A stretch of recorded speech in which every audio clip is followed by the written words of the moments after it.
ጤና ይስጥልን ውድ የተከበራችሁ ቤተሰብ፣ ሙባረክ ሙሰማ ምን አጋጠመ? ሙቤ የምታወቀው ሰዎችን በማገዝ ሰዎችን በመርዳት እንዲሁም ደግሞ በሳቅና በጨዋታ ነው። ዛሬ እንግዲህ እና አቡ ቤት ሙቤን ያጋጠመ ከድሮ ለየት ያለ ነገር ነው።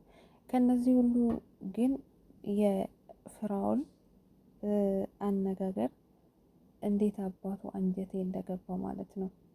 የትልቅ ሰው ምክር፣ የትልቅ ሰው አነጋገር፣ ምክንያቱም እውነቱን ነው። ትዳር ማለት ክብር ነው። ትዳር የተከበረ ነው። የሆነ በቃ ትንሽዬ ነገር ሲፈጠር ይዞ ወደ ሚዲያ መውጣቱ ምንም ትርጉም የለውም። መጀመሪያ በውስጥ መጨረሻው መልካም ነው። ምናልባት ማሜ እንኳን የመከረ ምክርና የነገረው ነገር በጣም ደስ የሚል በአንድ አፍ። ማሜ ምን አለ መሰላቸው? ሙቤ ወንድሜ ምስትን ሰሚራን የልጆች እናትን ይቅርታ ጠይቃት፣ ለዛች እቃማ የምታሰራበትን ገንዘብ ትልቅዬ ወርቅ ግዛና ምስትን ይቅርታ ጠይቃት። ሰሚራን አላቃትም፣ በድምጽም ቃል አልሰማዋትም፣ ግን ደግሞ እንዴት የተባረከች ናት! ሁለተኛ ዙር እርጉዝ ናት። ስለዚህ ባክን ሌላ ነገር ራሴን አጠፋለሁ እንዲህ ያደርጋለሁ የምትለውን ትተህ ሚስትን ይቅርታ ጠይቄ ከእሷ ጋር መኖር ጀምር ብሎታል። በእርግጥ እንግዲህ ምናልባት ሴቶቹ ሲያገቡ እንግዲህ የሚፈልጉ ነገሮች ይኖራሉ።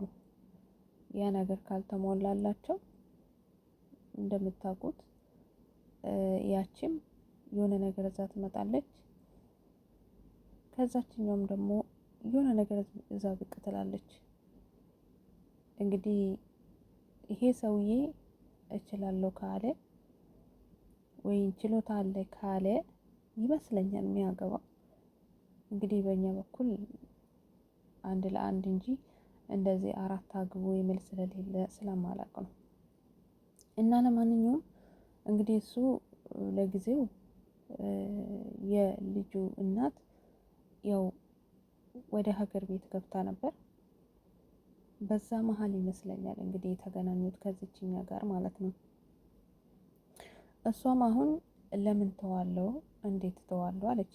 ሲጀመር እንደ ሀገራችን ደንብ ምናልባት ስለሚፈቀድላችሁ ምናምን ብቻ ሳይሆን እንደኛ ሀገር አልተለመደም።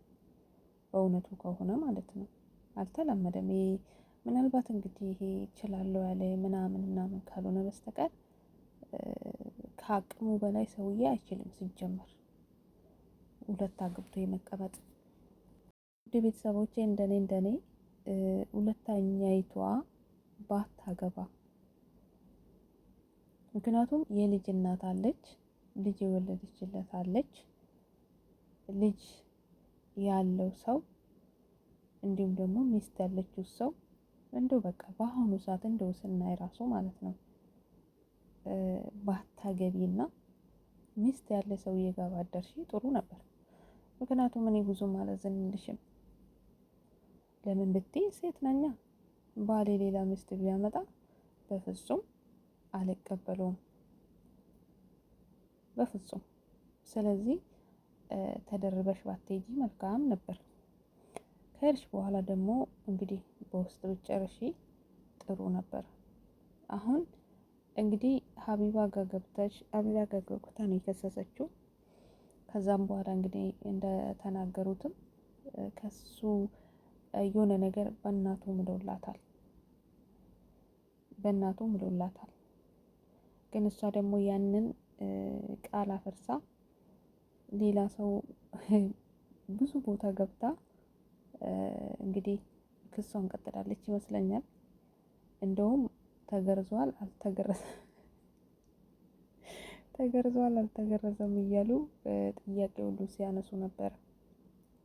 እና ይሄ መሆን የለበትም። ምክንያቱም ምንም ቢሆን አብራችሁ ያሳልፋችኋል። ምንም ቢሆን እንግዲህ ሚስት ነኝ ብለሻል። ኒካ ካላችሁ ደግሞ ያው ባልሽ ነው፣ ሚስቱ ነሽ። ስለዚህ ስለተጣላችሁ ስለተጋጫችሁ ባልሽን በዛ መልኩ ሰዎች ፊት ለፊት ሰዎች ባይዘልፉት ጥሩ ነበር። ሰሚራም እንግዲህ ምናልባት የልጅ እናት ነሽ፣ ሁለተኛ ልጅ እንግዲህ በሆዴ ይዣለሁ ብለሻል።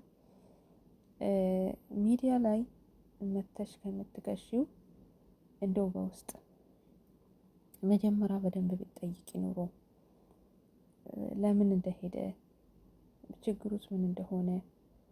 ምክንያቱም በአሁኑ ሰዓት ሮጠን ሚዲያ ላይ ጉብ ማለት እንጂ ይሄ በቃ ምስጢር መያዝ ትዳር ክብር መሆኑን የተከበረ መሆኑን ምናምን በቃ ቀርቷል። ምክንያቱም የቤተሰብ ምስጢር አይደለም ትዳርን የሚያክል ቀርቶ የቤተሰብ ምስጢር እንኳን ዝም ብሎ እንደው ሜዳ ላይ ዝም ብሎ እንደው ጎረቤት ራሱ አይነገርም።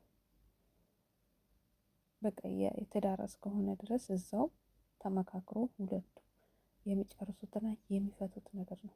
ከነሱ በላይ እንኳን ከሆነ ምናልባት ትልቅ ሰው አለ፣ ሽማግሌዎች አሉ፣ አባቶች ገብቶ የሚፈቱት ጉዳይ ነው። ምክንያቱም ስርዓት አለ፣ ስርዓትና ደንብ አለ። ስርዓትና ደንብ አለ። በዛ በኩል አባቶች አሉ። በአባቶች ብታስጠይቂ እሱም ደግሞ እንደሚወድሽና እንደሚያከብርሽ ተናግሯል። ሙቤ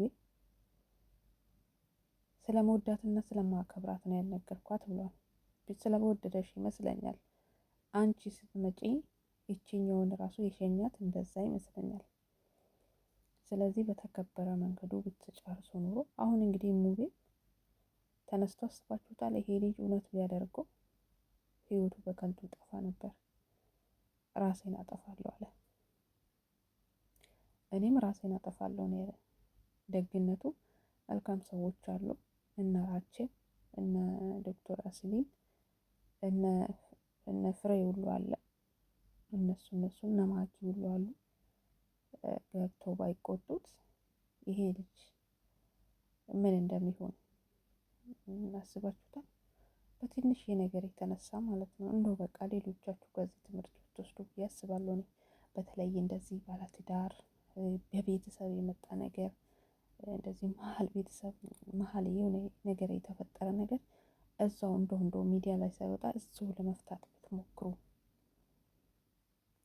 እውነት በቃ መፍታት። የሆነ ሸማግሌዎች አሉ፣ ትልቅ ሰው አለ፣ ዘመድ አለ። እነሱን አስገብቶ መፍታት ሚዲያ ላይ ይዞ ከመውጣት በፊት ማለት ይሄኔ እኮ ቀለል ያለች ነገር ናት። እንደዚህ ሚዲያ ላይ የተጋነነችው ማለት ነው እንዴ። ሶስተኛ ሰው እኮ ግዴታ ከሆነ ብቻ ነው ማስገባት ያለባችሁ እንጂ ሶስተኛ ሰው አያስፈልግም ሲጀመር ትዳር መሀል ማለት ነው።